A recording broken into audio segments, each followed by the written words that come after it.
नमस्कार, स्वागत है आप सभी का। आप देख रहे हैं स्टेट मेरा हिंदी। मैं हूं आपके साथ कृतिका सिंह और आइए अब आपको दिखाते हैं चुनाव से जुड़ी हुई बड़ी खबरें। महाराष्ट्र नवनिर्माण सेना मनसे प्रमुख राज ठाकरे द्वारा मस्जिदों में लाउडस्पीकर को लेकर दिए गए बयान पर राजनीतिक बयानबाजी तेज हो गई है। राज ठाकरे ने हाल ही में कहा था कि मुझे सत्ता में लाओ, महाराष्ट्र में एक भी मस्जिद पर लाउडस्पीकर नहीं रहेगा। लोग सड़कों पर नमाज पढ़ते हैं, धर्म को अपने घर की चौखट से बाहर नहीं आना चाहिए।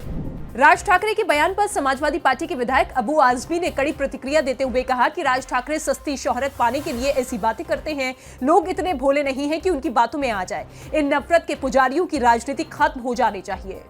राज ठाकरे के बयान पर कांग्रेस के महाराष्ट्र प्रमुख नाना पटोले ने कहा कि जो लोग संविधान की मान्यताओं को नहीं मानते उनके बारे में बात करना ही व्यर्थ है। ये समाज को धर्म के आधार पर बांटना चाहते हैं, जबकि संविधान कहता है कि सभी को अपने धर्म का पालन करने का अधिकार है। महाराष्ट्र विधानसभा चुनाव के लिए एमवीए और महायुति ने अपने घोषणा पत्र जारी कर दिए हैं। दोनों ही गठबंधनों ने महाराष्ट्र की जनता से बड़े बड़े वादे किए हैं। महायुति ने चुनाव में 10 गारंटी दी है, तो महाविकास आघाड़ी ने भी जवाब में पंचसूत्र पेश किया है। दोनों गठबंधनों ने महिलाओं, किसानों और बेरोजगार युवाओं को हर महीने रुपए का वादा किया है। महाराष्ट्र चुनाव के बीच एनसीपी नेता अजित पवार ने सीएम फेस को लेकर एक बार फिर दावा ठोका है, लेकिन इस बार उन्होंने कई बड़ी बातें कही है जो शायद बीजेपी को पसंद ना आए। एक टीवी चैनल को दिए इंटरव्यू में अजित पवार से जब पूछा गया कि क्या आप महायुति में ही मुख्यमंत्री बनने की ख्वाहिश रखते हैं, इस पर उन्होंने कहा कि एक क्लब तक चाहता है कि उसका प्रमोशन हो, तो फिर हम क्यों नहीं चाहेंगे। आगे देखा जाएगा कि क्या होता है।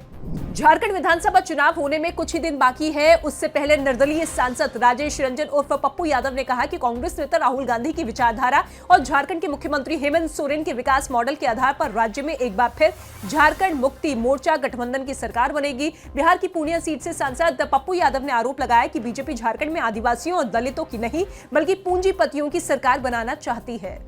लोकसभा में विपक्ष के नेता राहुल गांधी की नागपुर रैली को लेकर सियासी संग्राम छिड़ गया है। बीजेपी कांग्रेस नेता की इस रैली पर जमकर निशाना साधते हुए कह रही है कि कांग्रेस पार्टी संविधान को नोटपैड की तरह इस्तेमाल कर रही है।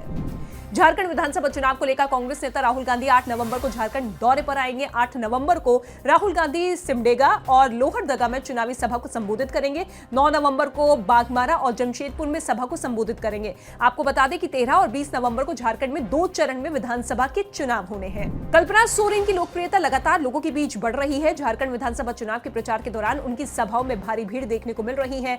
खास करके जनजातीय मतदाताओं के लिए वो आकर्षण का केंद्र बन गई है।